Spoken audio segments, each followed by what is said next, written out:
Recibimos a Yosuyon Imaz, el CEO de Repsol.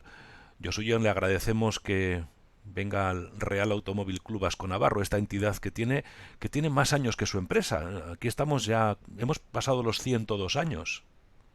No, bastantes más años que nuestra empresa, y vamos, yo, el Real Automóvil Club Vasco Navarro, es toda una institución, y vamos, lo he conocido pues prácticamente desde niño en muchos entornos, ¿no? Y nuestra empresa tiene pues 40 años. Lo que pasa es que fue la unión de muchas pequeñas empresas, refinerías y demás, que alguna de ellas pues tiene hasta 75, 80 años, ¿no? Pero no llegamos a la antigüedad, ni a la fuerza institucional que tiene el Real Automóvil Club Vasco Navarro. Hoy usted está en la revista del RAC, una revista que también es toda una institución. ¿Alguna revista habrá caído en manos del actual CEO de Repsol, no? Sin género de dudas, sin género de dudas, y además es mi caso, tengo la suerte de conocer a Juan Mari Mañero, aquí presente y vinculado a esta revista desde la comunicación del Real Cónico Navarro desde hace muchas décadas, con lo cual es un auténtico placer saludarle. Bueno, somos guipuzcoanos, hemos compartido diferentes momentos en diferentes etapas de nuestra vida, porque hablamos con un empresario, con un químico, con un político. Algunos además dicen aquello de a ver cuándo vuelve Yosuyon a la política. Permítame que se lo pregunte. Pues esto, vamos, yo creo en la permeabilidad entre, digamos, mundo profesional y política. Yo llevo, pues estos días, estoy cumpliendo 40 años de vida profesional, desde que entré como investigador en Donosti, en INASMET, antes de ser enviado a Francia en un centro tecnológico. Y de estos 40 años he pasado 27 en el mundo privado y 13 en el mundo público. El mundo público desde el año 94 hasta el año 2007. Por tanto, 2 tercios de mi vida, algo más de 2 tercios en el mundo privado y un tercio en el público. Y bueno, yo creo que ya cumplí, como todos, con mis aciertos y con mis errores, pero una etapa de servicio público, y ya estoy en otra fase de mi vida, ¿no? Pero yo creo que es bueno, el que la experiencia del mundo privado se traslade al mundo público, al mundo político, y viceversa. Lo que pasa es que, bueno, pues que vivimos, yo creo que en general las sociedades occidentales ahora, en un momento en el que los dos mundos se están diferenciando mucho, y la política se está convirtiendo en todo el mundo occidental en algo tan polarizado, muy duro también para las personas que están en ella en muchas ocasiones, que el incentivo desde el punto de vista a veces hasta reputacional, ¿no? Para la gente, pues para un joven de 30, 35 años, un joven profesional, como era yo en su momento, para dar el paso al mundo político, pues no es muy elevado. Pero vamos, yo estoy muy, muy contento de la etapa que viví, que también fue muy dura y que nos tocó, Juan Mari, en parte compartir por las circunstancias particulares que vivíamos en aquel momento en nuestro entorno, asociado a la violencia, al terrorismo. Fue una época dura, pero vamos, esa carpeta, con mucho orgullo de haberla vivido, porque está cerrada. En sus diferentes etapas, en sus diferentes momentos, ¿usted es consciente que cada vez que habla, como vulgarmente se dice, sube el pan, que las declaraciones de Yosuyo Nimaz, no sé por qué, y da igual de qué tema, nunca pasan desapercibidas? Pues sí, sí, soy consciente, y vamos, yo creo que tiene que ver, bueno, no sé si es una virtud o un defecto, pero es una característica, cada uno que opine lo que quiera, que siempre, pues, como otra vez, pues, con mis aciertos y con mis errores, porque todos acertamos y nos equivocamos de las cosas que decimos, ¿no? Nadie somos aquí perfecto, pero tiendo a hablar claro. O sea, pero tiendo a decir lo que pienso, lógicamente con filtros, porque a veces, si todos dijésemos lo que pensamos en todos los momentos, pues evidentemente esta sociedad sería una jungla, ¿no? Yo creo que a veces bueno, pues hay que moderar un poquito las expresiones, ¿no? Y lo que pensamos unos de otros. Pero tiendo a hablar claro, tiendo a hablar, a ser transparente, a decir lo que pienso, porque yo creo que la lealtad no está reñida con la franqueza. Yo hay instituciones a las que, bueno, pues aprecio, con las que soy muy leal, a las que nunca, digamos, haría nada por la espalda, pero que tiendo a ser muy franco y cuando tengo que criticar una cosa, porque creo que es bueno en una sociedad abierta, en una sociedad democrática, que digamos lo que pensamos, que tengamos debates abiertos sobre las cosas, porque al final todo esto ayuda a que las decisiones que se tomen en la sociedad sean mejores. Por tanto, tiendo a ser muy claro, y claro, cuando no es muy claro, en un mundo en el que pues, mucha gente tiende pues, a hacer declaraciones como muy estándar, sin ofender a nadie, sin que nadie se enfade y demás, pues bueno, pues no, yo tiendo a ser muy claro y esto, bueno, creo que lo he sido en todas mis etapas de la vida. Bueno, pues hablemos claro de los vehículos de combustión y de lo que la Unión Europea dijo, donde digo Diego, ¿por qué la Unión Europea ha cambiado ahora de opinión? ¿Lo ha hecho tarde? ¿Era lo esperado? ¿Volverá a cambiar de opinión? Vamos a ver, yo creo eh, que quizás tenemos que pensar, la movilidad, el transporte, yo creo que tiene, digamos, desde el punto de vista, varias facetas, ¿no? Por un lado, es un medio de libertad. Yo pertenezco a esa generación que casi compartimos, eh, pero que en la cual, pues, sobre todo yo soy de Zumárraga, aunque llevo prácticamente desde que me fui a estudiar con 17 años a San Sebastián, llevo en Donosti, pues, 45 años de mi vida, de una u otra forma, pero soy de una generación para la cual el vehículo era libertad, era poder salir del pueblo, poder ir a las fiestas de, yo qué sé, de Vergara, de Beasain, poder ir a una discoteca, aparte de la que estaba en el propio pueblo.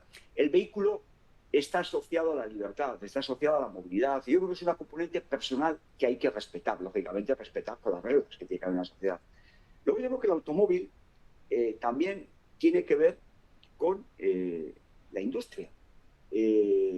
España es el segundo país de Europa, después de Alemania, con más fabricación de vehículos, por encima de Francia, por encima del Reino Unido, por encima de Italia. Y si no me falla la memoria, el octavo, el noveno del mundo. Eh, el peso económico del automóvil es muy importante. Por ejemplo, en la Comunidad Autónoma Vasca o en Navarra, el PIB asociado al automóvil está en un entorno del 20% de todo el PIB. La industria, cuando digo la industria, vamos, podemos hablar de la cuenca de Pamplona, o podemos hablar de Guipúzcoa, de Vizcaya, o podemos hablar de Vitoria.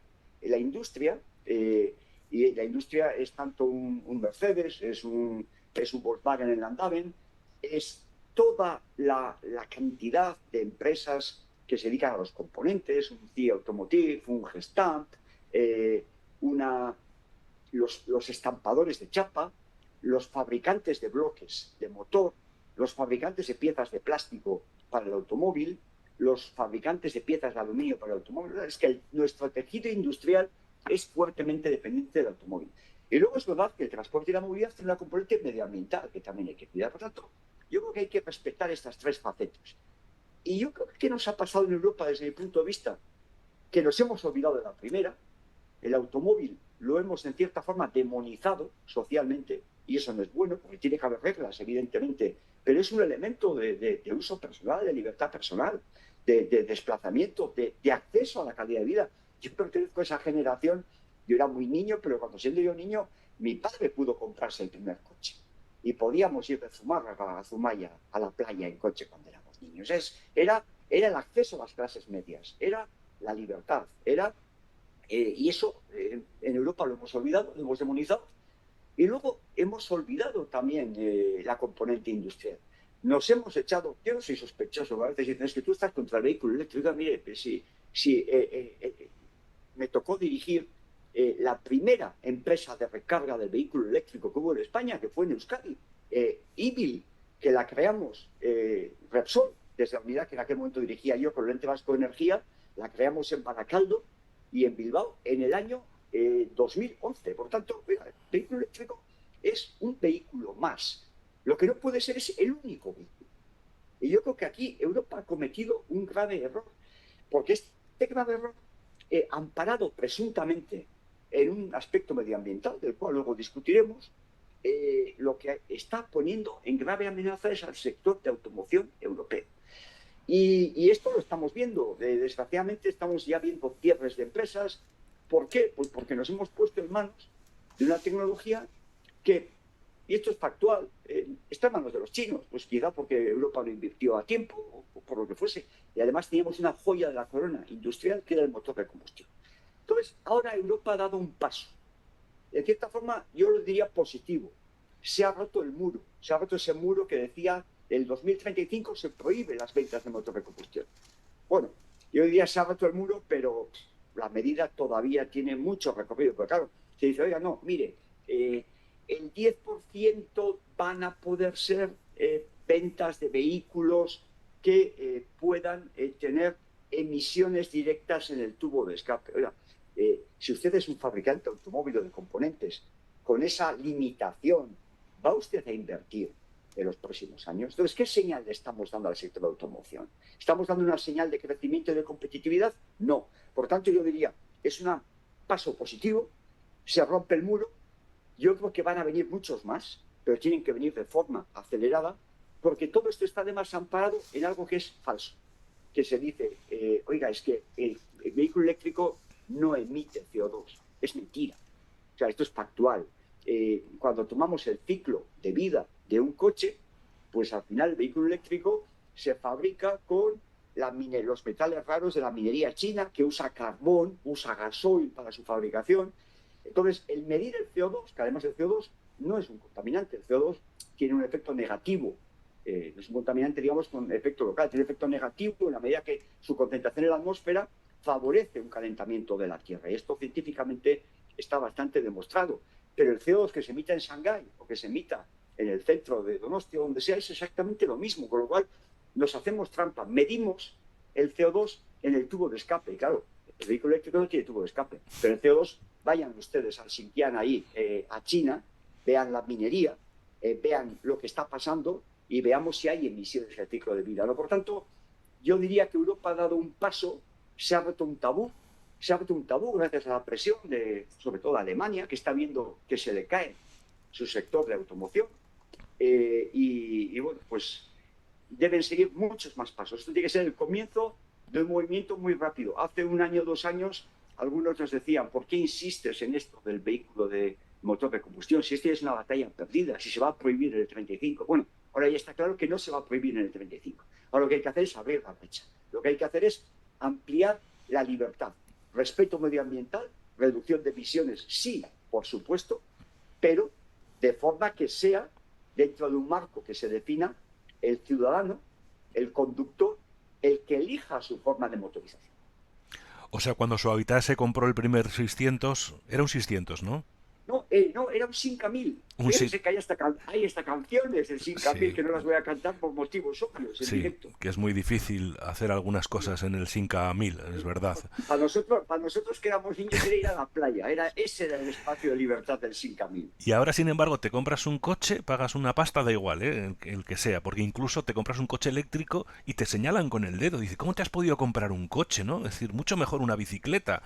Hemos cambiado, hemos cerrado una carpeta y abierto otra totalmente distinta.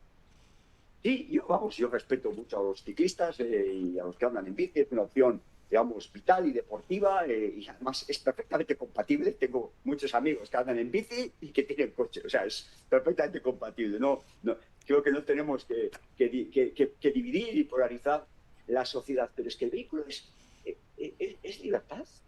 Al final, dentro de unas reglas, evidentemente, esto no es la selva y nuestra sociedad no es la selva. Esto no es como cuando uno va a algunas ciudades del sudeste asiático y aquello, vamos, es algo que lo que no se puede andar por las calles. Yo no estoy a favor de eso. Yo quiero que haya reglas, que haya una movilidad regulada, que como tiene que ser, como ha sido siempre y mejorando.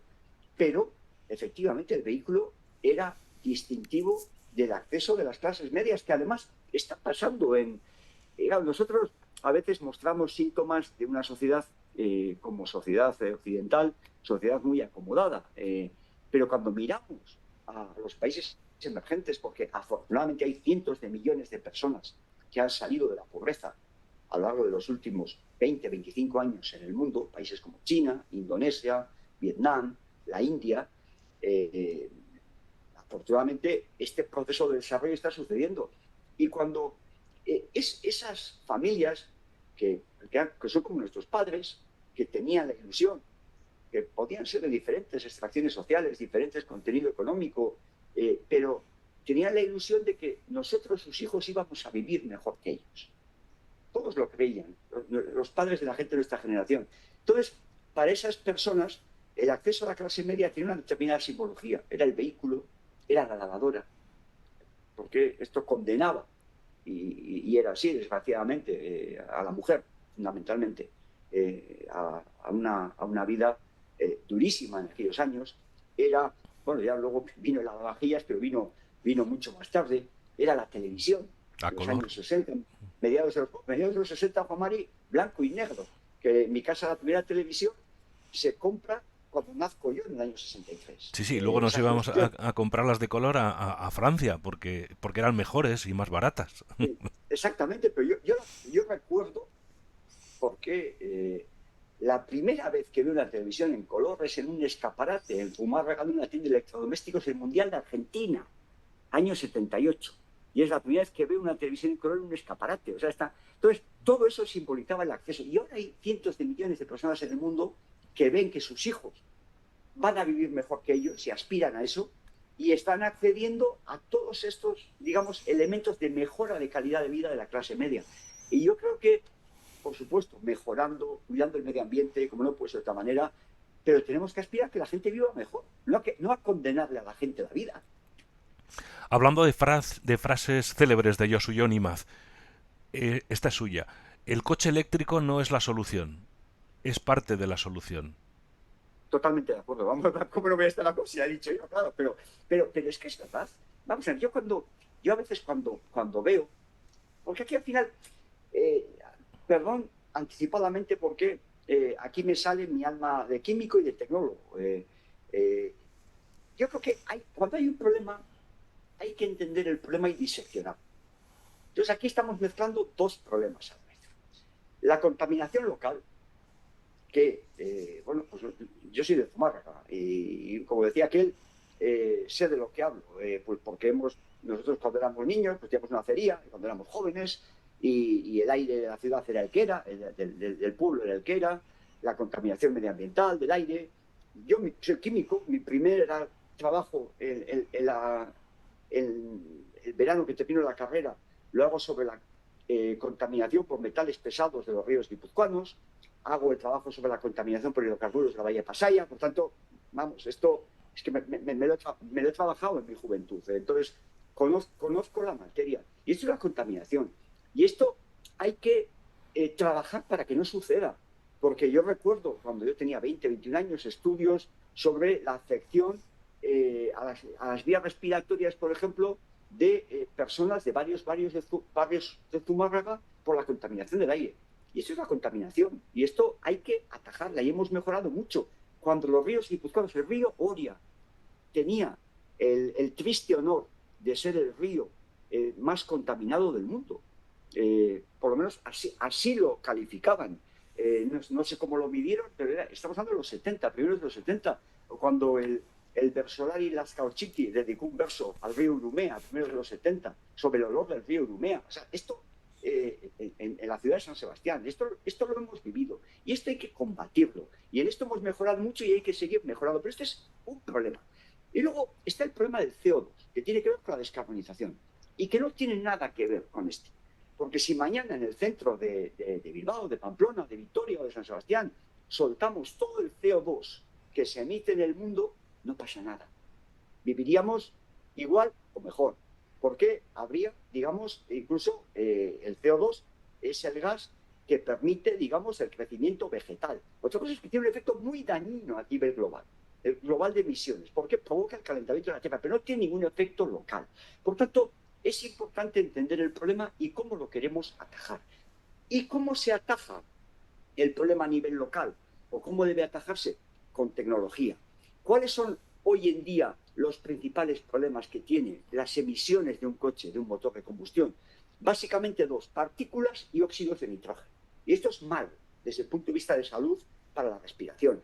Y esto hace que ciudades, sobre todo las grandes ciudades, porque yo creo que esto en pequeñas ciudades no es un problema, digamos, muy visible pero ciudades como Madrid o Barcelona han tenido y tienen en cierta medida lo que le llaman el problema de la boina, que es pues sobre todo días de inversión térmica, esa especie de nube que se genera, y estamos hablando de esto, partículas y óxidos de nitrógeno. Entonces, claro, de esto también tenemos que hablar, porque ¿dónde está el problema?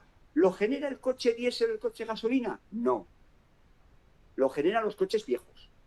¿Por qué? Cuando tomamos un coche diésel, por ejemplo, lo que se llama motorización Euro 1, del año, bueno, me puedo equivocar, puede ser 2000, 2001, 2002, que hay muchos por nuestras carreteras, y comparamos con un Euro 6, por ejemplo, del año 2017, 2018 o 2019, las partículas que emite un diésel bajan en un 93-94% entre el Euro 1 y Euro 6.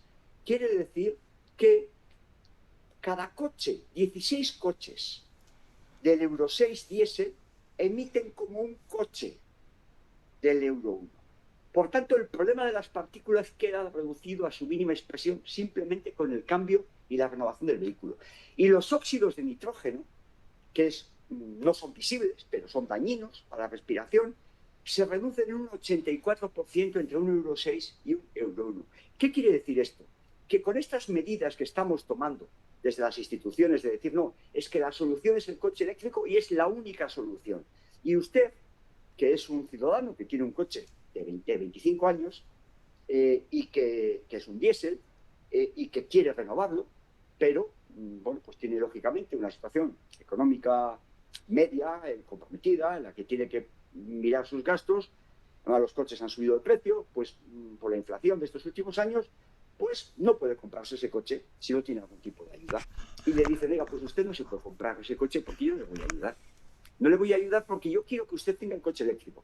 ¿Qué hemos conseguido? Porque claro, estos son discursos, pero hay que medir por los hechos, por los datos.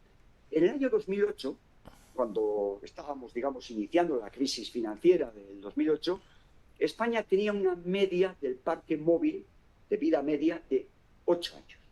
Quiere decir que la mitad, digamos, la media de vida de ese parque era de 8 años. Hoy es prácticamente de 15, 14,8, por ahí debe estar la cifra. ¿Qué quiere decir esto? Que el parque no se renueva. ¿Por qué? Porque hay incertidumbre. La gente no compra coche, en muchos casos no compra coche, primero, porque no sabe qué coche comprar. A mí me ha pasado en la calle, me ha pasado en Donosti, encontrarme con uno que no conozco y decirme, Imaz, ¿qué coche me tengo que comprar? Y le he contestado, pero yo qué carajo sé qué coche quieres comprar, yo no soy un experto en coches. Pues compra el que necesites, pero yo no sé. Entonces, esto es incertidumbre. Y la incertidumbre conlleva que la gente demora la decisión de compra. Y luego hay otra gente, otras personas, que sencillamente no pueden acceder a eso. Y entonces, si hiciésemos, no estoy hablando de cosas del pasado, yo he sido hace muchos años consejero de industria en Vitoria y calculábamos cuando hay una especie de plan Renove o cosas de estas y se ayuda a la gente a cambiar el coche con lo que se recauda, con IVAs, y además con el sistema que los 4 territorios forales que representa el Club Vasco Navarro, el Real Automóvil Club Vasco Navarro en este caso, tienen su propia capacidad de hacer políticas fiscales, pues se recupera esa ayuda rápidamente por parte de las instituciones. ¿Y qué efectos se consiguen? Claro, el que cambie el coche del año 2000 y lo compre en el año 2025, que compre lo que quiera. Si es diésel o gasolina, se reduce, como decíamos antes, a una sexta parte las emisiones de NOx y a un 16avo las emisiones de partículas. Y además se compran más coches, se reactiva el tejido industrial y esto genera más impuestos, se mejora el medio ambiente y la vida de los ciudadanos mejora y cambia. Por tanto, parte de la solución, sí, que cada uno compre el que quiere eléctrico, que puede cumplir unas funciones, que lo compre, por supuesto que sí, puede ser el mejor en algún tipo de ámbitos de uso, pero dejemos a la gente que elija y apoyemos la transformación, apoyemos la renovación, apoyemos la compra de un coche nuevo, porque esto ayuda al ciudadano a elegir, es libertad, esto ayuda a la industria a fabricar coches e incide en nuestro tejido económico. Al final, la empresa de estampación de Azkoitia o la empresa de bloques de motor de Mondragón o de Chavaleta aumenta su actividad y mejora radicalmente el medio ambiente. En el Real Automóvil Club Vasco Navarro defendemos la utilización de todo tipo de combustión, de energía, de coches eléctricos, de híbridos. Y se habla mucho, me consta que en Repsol están dedicando mucho tiempo, esfuerzo e inversión en el hidrógeno y en el combustible sintético. Mm, ¿Cuándo esto va a ser una realidad? ¿Qué tendremos que hacer quienes no tenemos un coche preparado para que lo podamos utilizar con un combustible aparentemente mucho mejor y no tengamos que cambiar de coche? Nuevamente voy a diseccionar la respuesta. Tenemos la respuesta tecnológica preparada para hoy, que es el combustible renovable. Combustible renovable que básicamente viene de nuestras plantas, nuestras refinerías. Una planta que hemos puesto hace año y medio en marcha en Cartagena, que utiliza aceites vegetales, utiliza, digamos, aceites reutilizados, utiliza productos, digamos, de pirólisis o de tratamiento de plásticos como materia prima, utiliza grasas animales y con todo esto hacemos una molécula de diésel que es indistinguible de lo que es el diésel mineral, digamos, que se produce en el refino del petróleo. Esto está disponible. Nosotros tenemos hoy 1.550 aproximadamente estaciones de servicio en España, que viene a ser un 40-45% del total que tenemos, en la que podemos, digamos, repostar un diésel 100% renovable.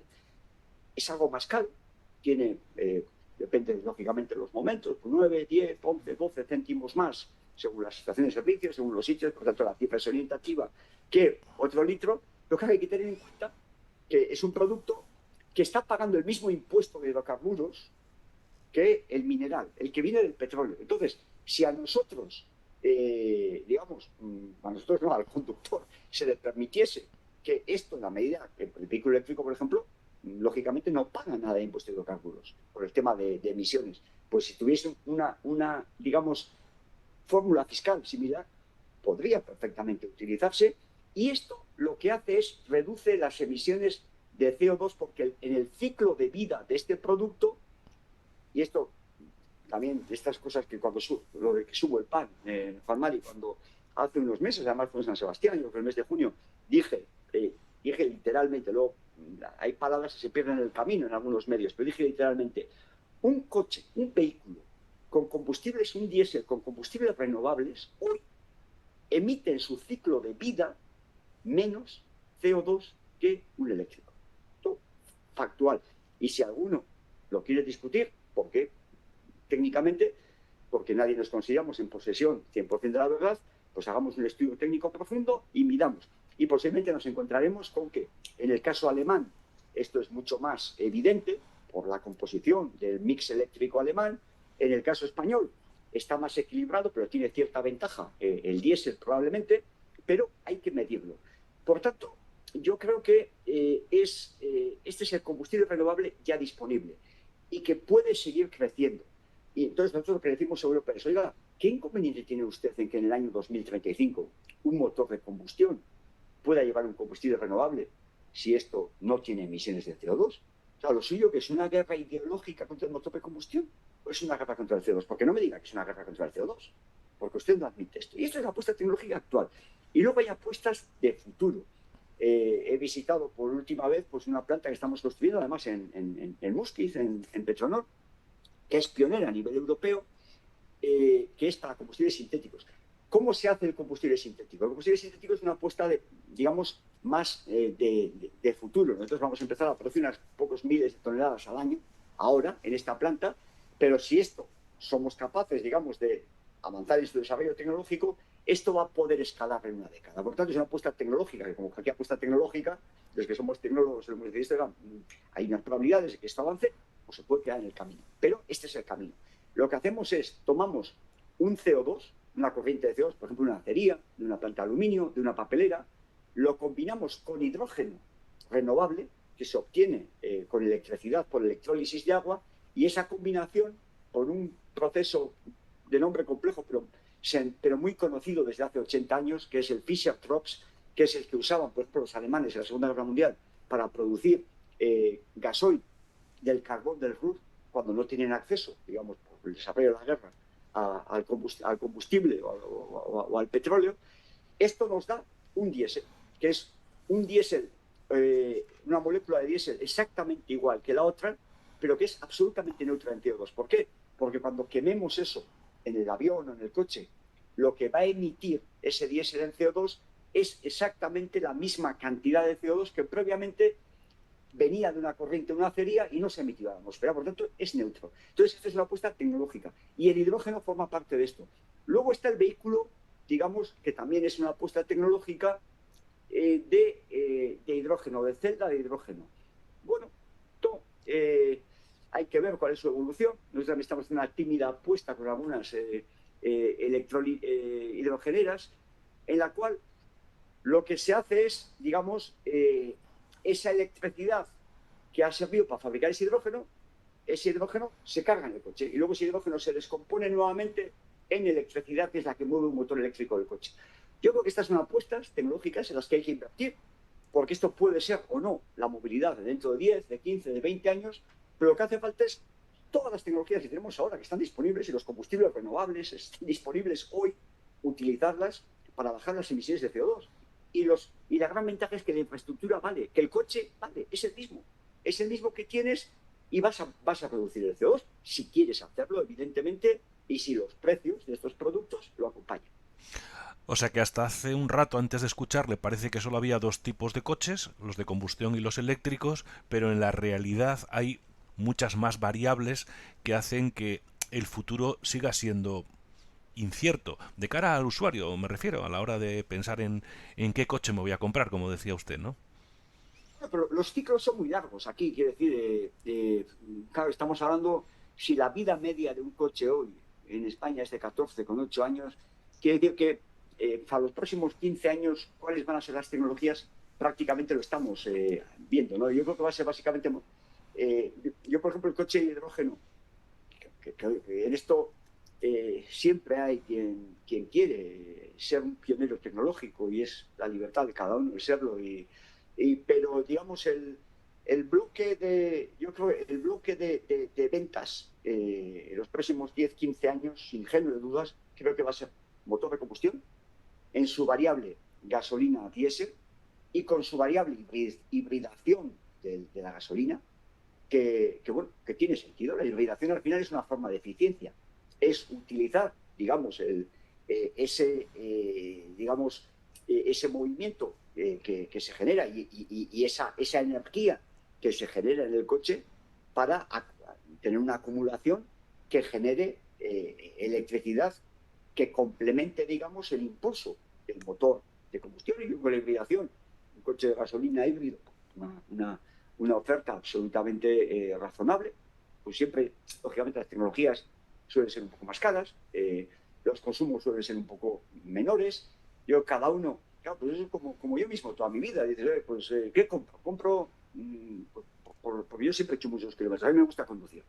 Y todavía al día de hoy, pues puedo hacer 50.000 kilómetros al año conduciendo yo, que no está mal. Y ha habido momentos, hace 6, 7 años, en los que he llegado a 70, 75.000 kilómetros al año conduciendo yo.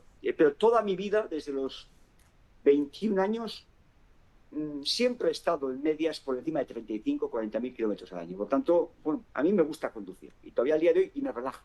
Y incluso mucha gente me dice, joder, pero ¿cómo te vas de Donostia a Madrid en coche? Y digo, pues es que me relaja. Llego relajado. Cada uno es como es. O sea, no pretendo generalizar y decir que esto tenga que ser una costumbre, digamos, universal. A mí me gusta.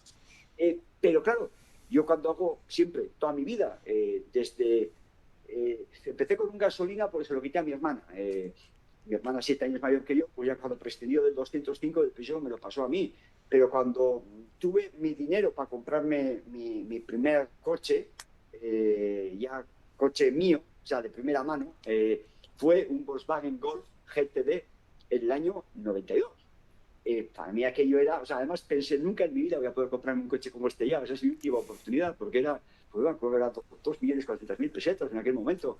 Yo llevaba ya años trabajando, había podido ahorrar para comprarme ese coche, pero claro, no tuve duda, diésel, si yo en aquel momento hacía 45.000, 50.000 kilómetros al año. Entonces cada uno tiene que hacer su propia cuenta, ¿verdad? Cuánto es la inversión inicial, cuánto me cuesta el combustible, cuánto me... y tomar la decisión. Y aceptar esa decisión con respeto. Y por tanto vamos a tener motor de combustión, gasolina diésel con sus formas hibridadas. Yo creo, a mí me hubiese gustado que tecnológicamente avanzase más, porque hubiese sido terriblemente eficiente la hibridación del diésel. ¿Qué pasa? Que bueno, cualquiera le dice ahora, yo que sé, a Volkswagen, a Renault, ahora poneros a invertir en la hibridación del diésel, te dirán, ¿para qué? Si no sé en el 2035, en el 2040 se voy a poder seguir fabricando o no. Y, por supuesto, porque, digamos, los temas de autonomía le importan menos, porque se siente cómodo con un vehículo eléctrico, tiene sus ventajas, en algunos casos para movilidad urbana tiene ventajas indudables. Entonces, pues, es otra opción de compra. Pero claro, hace un momento cuando hacía esta reflexión sobre cualquiera le dice a un fabricante que invierta en la hibridación del diésel, estaba pensando en otra cosa. Claro, si llevamos años, años y años en los que los fabricantes de coches ya no invierten en la eficiencia del motor. Cuando nosotros éramos un poco más jóvenes que ahora, Famari, un coche podía tener una emisión, pero un consumo de 10, 11, yo incluso he llegado a, no mío, pero he llegado a conducir a uno con 13, 14 litros cada 100 kilómetros. Los fabricantes fueron invirtiendo fuertemente durante años en reducir ese consumo y por ende reducir las emisiones de CO2 de ese coche. Y llevamos una década estancados, es igual, depende del tipo de coche, los 6, 7, 8 litros cada 100 kilómetros. No baja, ni va a bajar ya. ¿Y por qué no baja? Porque los fabricantes de coches, como les dicen, esto no va a seguir, ya no tienen ningún incentivo para invertir en el motor de combustión y su eficiencia. Con lo cual, ¿cuánto dinero de más? Y alguno dirá, porque alguno puede pensar conmigo todas estas cosas, claro, tú eres Repsol, ¿qué vas a decir? No, no, si lo que estoy diciendo va en contra de Repsol. Si para Repsol el que la gente le consuma 10, 11 litros, teóricamente, hombre, hay que ser responsable en esta vida, hay que tener un punto de responsabilidad con el consumidor y responsabilidad social. O sea, ¿cuánto han pagado de más los consumidores porque no se ha invertido en la eficiencia del motor? ¿Cuánto CO2 de más se ha emitido por estas señales regulatorias que tenemos? Hombre, no, esto hay que... Y luego está, para los amantes del eléctrico, que es otra opción, está el híbrido enchufado, que es... no sé, porque lógicamente no tengo una bola de cristal. Yo creo que es una buena tecnología. Porque, por ejemplo, pues en Madrid hay mucha gente, ¿no? Dice, oye, no tengo un híbrido enchufable. Y dice, bueno, pues me voy a Santander o me voy a Bilbao, a Donosti. Y bueno, pues dices, pues hasta Somosierra, pues me aguanta el motor eléctrico. Y claro, y de Somosierra en adelante, pues entra el motor de combustión. Y bueno, es una opción. Es una opción que posiblemente en el mercado siempre será más cara, porque utiliza dos tecnologías, pero como decía antes, demos al consumidor, demos al automovilista la libertad de hacer sus números y de elegir. O sea que Donosti-Madrid, Madrid-Donosti en coche, comparada en el Landa. Bueno, yo aquí, es que ya ahí sí que no se va a subir el pan, sino me van a atizar, Pamari. Quiero decir, el tema de la autonomía de los vehículos, yo también, yo no soy quien para decir que este coche tiene autonomía o no la tiene. Yo aquí el único consejo que puedo dar al automovilista es, bueno, pues como hemos hecho toda la vida, yo también durante muchos años, claro, cuando tenía que comprar mi Golf y cuando compré el siguiente, que fue un Laguna, pues siempre joder, me compraba todas las revistas de automoción y miraba las comparativas, los consumos, el no sé qué, la aceleración, en 10 segundos, o cuántos segundos necesita para de 0 a 100 kilómetros, y dijo, este 9,8, fue fantástico. Pero en aquella época para mí eso era, vamos, 9,8 segundos, pasar de 0 a 100 kilómetros era la gloria. Pues no me acuerdo, pero yo creo que mi Golf andaría en esas cifras y me parecía fantástico. Entonces, todos hemos visto esas cosas. Yo aquí el único consejo que daría en el tema de autonomía a cualquier conductor es, oiga, lea las revistas, pero hable con gente que tiene ese coche o prueben. Pero, claro, cuando uno toma un coche determinado y no todo el mundo sabe de qué estoy hablando y pone el aire acondicionado o pone la calefacción en invierno, pone la música y demás, pues igual hay que hacer parada en el anda sin género de dudas. Yo, que no, que yo me refería a lo del Landa por ser un clásico de parar, da igual el tipo de coche, sea de combustión eléctrico o a pilas. Digo, que decir que es un clásico para los guipuzcoanos en particular, parar a mitad de camino entre San Sebastián y Madrid en ese sitio tan especial, ¿no? Con platos tan... Pero estas cosas, no sé si el anda o no, no sé, pero han bajado, porque además aquí puedo hablar por experiencia propia, porque mi padre era del puerto de Chegalte. Y mi abuela, mi amoña, llevó toda la vida, tenía un restaurante, que era propietaria y cocinera, y en Buenos Aires, en el Alto de Chagate, histórico, el Famoso de la Buenos terraza, Aires, sí, el sí. famoso Buenos Aires. Y yo todos los veranos de mi juventud he trabajado camarero en el restaurante Buenos Aires, y aquello, vamos, era para el restaurante, para nosotros era una maravilla, porque claro, todos los que venían de Madrid hacia Donosti o Zarauz paraban, comían, todo el tráfico que iba hacia Marruecos, Portugal, en verano, bueno, pues paraban. Además, el puerto hacía que los motores se calentasen, la gente lógicamente paraba arriba, los camiones. Claro, cuando hicieron la autovía, que es un gran avance social y para los ciudadanos y los automovilistas, eh, aquel negocio cambió radicalmente, porque la gente para mucho menos. Entonces, yo creo que han cambiado los usos y costumbres. En aquella época dormíamos en la carretera, en algunos casos. Yo cuando empecé a trabajar también, pues he dormido y conozco sitios en los que se puede dormir en la carretera, porque puede ser pues, que 3 horas y bueno, luego descansamos, hemos salido tarde, dormimos y vamos a Madrid a primera hora en coche. Esas cosas ahora ya pues han cambiado. Las paradas, evidentemente, hay que parar, primero porque es recomendable cada 2 horas, pues parar un poquito, estirar las piernas, y lo que sea, o al baño en una estación de servicio, o cada uno lo que quiera, comprar unos chicles. Eso es bueno, pero esas paradas largas, yo creo que me da la sensación de que de costumbre social, y hablo incluso por la propia experiencia del pasado familiar, me han bajado.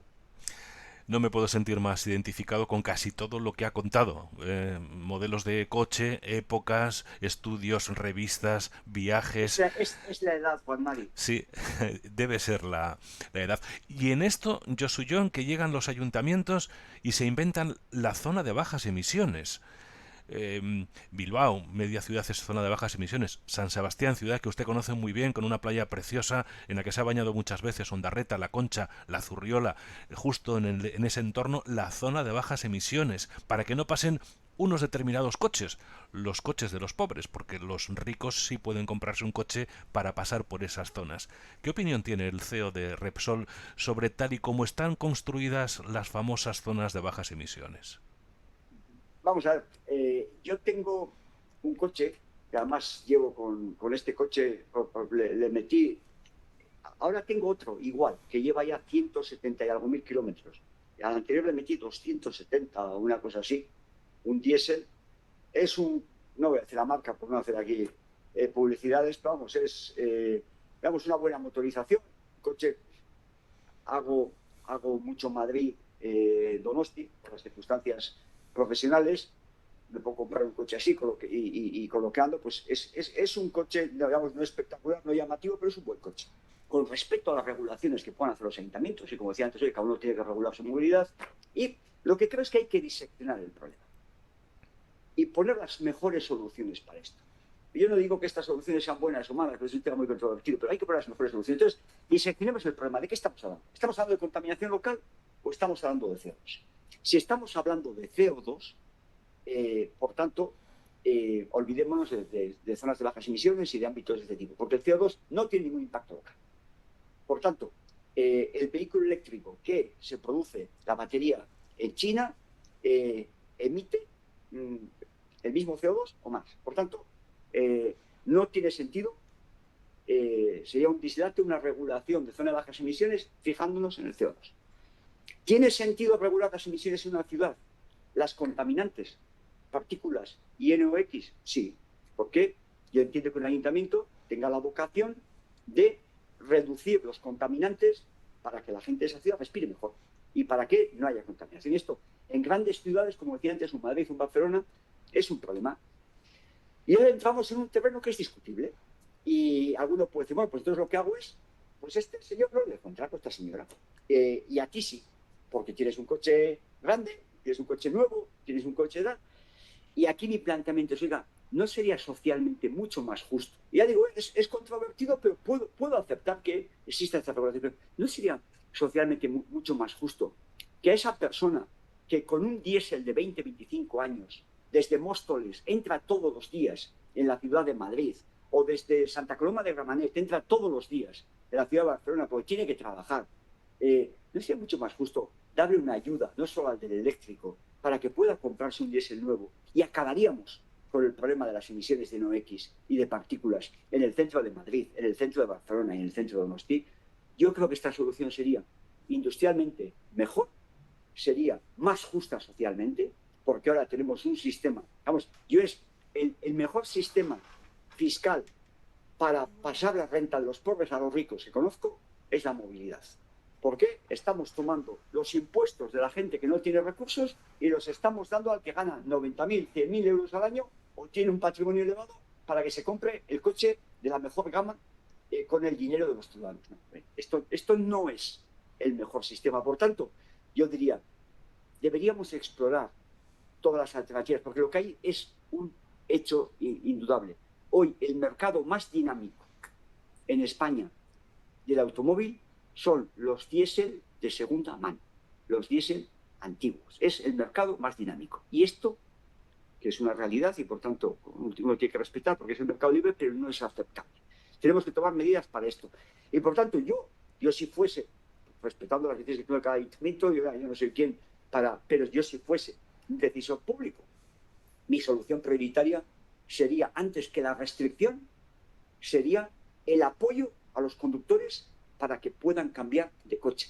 Porque si resuelvo el problema del 30, el 40 o el 50% de los coches y somos capaces de renovarlos, el problema prácticamente se ha acabado o se ha reducido drásticamente. Esa es la solución que a mí me gusta. El Real Automóvil Club Vasco Navarro ha recurrido en los tribunales las zonas de bajas emisiones de las 3 capitales vascas. ¿Qué le parece? Bueno, lo respeto. Como decía antes, pues hombre, primero, yo no soy un experto no conozco a fondo el urbanismo de Vitoria, de Bilbao, de Donosti, como para sentar cátedra, por decirlo de alguna forma, en esta materia. Yo entiendo que el Real Automóvil Club Vasco Navarro, que no es histórico, lo han estudiado mucho más. Lo que sí digo es que si yo fuese decisor político, mi alternativa prioritaria sería la renovación del parque frente a la restricción. Porque creo que es socialmente más justo y creo que tendría el mismo impacto o mejor en términos de emisiones. Pero claro, es que aquí, vamos a ver, las ciudades no tienen así una especie de, sobre todo las ciudades pequeñas, claro, si hablamos de Madrid, pues hablamos de Madrid, pero Donosti no tiene así una especie de paredes que suben hacia arriba en los límites. Porque claro, la pregunta que yo hago, y la hago con desconocimiento, ¿vamos a limitar también zona de bajas emisiones en Astigarraga? Sí, o en Ayete, cuando usted viene a su casa, cuando usted aparca, está contaminando la zona de bajas emisiones que está en línea recta a 300 metros. Por eso, y es más, cuando uno mira la orografía de Donosti, todo lo que viene de Lasarte, o sea, cuando hay los días de viento sur, de Andoain, o por el correo de Urumea, Hernani, Astigarraga, entra directamente en la ciudad. Entonces dices, oiga, no bajaríamos más. Y por el caso de Donosti podemos poner de cualquier ciudad, o Bilbao, que Bilbao es más evidente, porque claro, si uno mira la ría, ve que sigue un eje noroeste-sureste. Entonces el viento del noroeste, que es el viento predominante, o sea, Santurce, Portugalete, Sestao, Baracaldo, entran directamente a Bilbao. Es más, hay veces en las que emisiones industriales en la ría, y esto hablo de recuerdos que tengo de mi vida pasada hace 25 o 30 años, el punto en el que se manifestaban con mayor crudeza en la medida, los óxidos de nitrógeno, por ejemplo, por las emisiones industriales de los pueblos de la margen izquierda, se veía en Castrejana, se veía en La Peña, se veía en el propio Bilbao. Por tanto, yo creo que no tengo ninguna duda de que la solución más efectiva en términos de reducir emisiones en los centros de las ciudades sería la renovación del parque. Porque lo que daría lugar es a que ese efecto, digamos, de traslación de emisiones de un entorno que la molécula no conoce fronteras. O sea, la molécula, para bien y para mal, en este caso para mal, pues la que se emite en la SARTE, pues termina en rostro. Lo cierto es que no es así. Es que está toda la ciudad llena de cámaras, están multando continuamente y resulta caro meterse en las ciudades porque alguien ha decidido dónde sí y dónde no. Sí. Esa es una reflexión que, vamos, yo entiendo la reflexión del Real Club Automóvil Vasco Navarro. Y ya digo, yo apostaría por la renovación del parque, que además es lo que industrialmente necesitamos. Francia ya Sí, ha reculado, es decir, Francia pone en marcha la zona de bajas emisiones, sacan unas etiquetas, la gente va por las etiquetas para poder entrar a Francia y Francia dice esto nos hemos equivocado, reculamos, volvemos al punto de partida. bueno, sí, pues lo hemos vivido porque, bueno, pues, lógicamente, como todos los donostiarras, Mari, pues muchas veces nos bañamos en la playa de San Juan de Luz o vamos a dar un paseo por Biarritz o nos vamos a la playa de Hendaya, ¿no? Y yo pues no recuerdo las fechas, me puedo equivocar, pero hace un año así, pues estaba siguiendo este debate con mucho interés porque decía, bueno, a ver si me tengo que poner la etiqueta cada vez que tengo que cruzar la Muga. Y vi que ha habido un... Yo por eso... y además creo, porque he seguido en la prensa, en el Sudoeste y demás, que es el periódico que más se vende en la zona, creo que también tenía que ver mucho con el debate sobre el turismo y no turismo, ¿no? Porque claro, al final uno está restringiendo también los elementos de accesibilidad turística. Y esto es lo que provoca la marcha atrás. Yo por eso creo que hay que diseccionar el problema. ¿Las emisiones son una preocupación? Sí, deben serlo. Un gestor público tiene que tener preocupación por las emisiones contaminantes, óxidos de nitrógeno y partículas fundamentalmente. Lo que tenemos que ver es cuál es la mejor forma de atajar este problema. ¿Es a través de mantener el parque actual y restringir los espacios o es a través de la renovación del parque? Hoy, en este sentido, ha sido muy positivo el paso el gobierno vasco, ha sido bastante atrevido el Departamento de Industria en este tema y creo que ha tomado una medida muy positiva que prácticamente no conozco, igual existen, pero ninguna otra administración lo ha hecho los últimos años, que es que el plan de renovación de los coches que contemple ayudas también a las motorizaciones de gasolina o de diésel. Yo creo que aquí el consejero Jauregui ha sido bastante valiente en esta materia y claro, lo que no es coherente y sí me gustaría es que las haciendas forales acompañasen las ayudas de desgravación fiscal por la compra de un vehículo con la coherencia que está marcando la política industrial que se ejerce desde el gobierno vasco, en este caso. Y, por supuesto, la Navarra con la política del gobierno de Navarra, con la que tenga que ser, lógicamente. Gracias a las cosas que se hacen bien o las que se hacen mal, lo cierto es que hay una enorme confusión, es que la industria lo está pasando muy mal, es que hay muchísimos mensajes contrapuestos, es que para entrar a Barcelona hay que hacer un cursillo, para ir a Bilbao más de lo mismo, y que esto en el fondo lo que hace es complicar la vida del ciudadano. Así que esperemos y deseemos que las administraciones algún día se pongan de acuerdo para que en el futuro tengamos las dudas que teníamos en el pasado, porque en la actualidad yo creo que tenemos más dudas que nunca. Bueno, yo no soy quien para porque entrar en debates políticos y demás, ¿no? Pero yo creo que, y por supuesto, cada uno con el modelo que le guste, yo creo que ante unas elecciones municipales lo que tiene el ciudadano es preguntar a todos los partidos y candidatos, oiga, ¿cómo va a ser su política de movilidad? ¿Qué va a hacer usted en esta materia? ¿Cuáles son sus propuestas? ¿Cuáles son sus soluciones?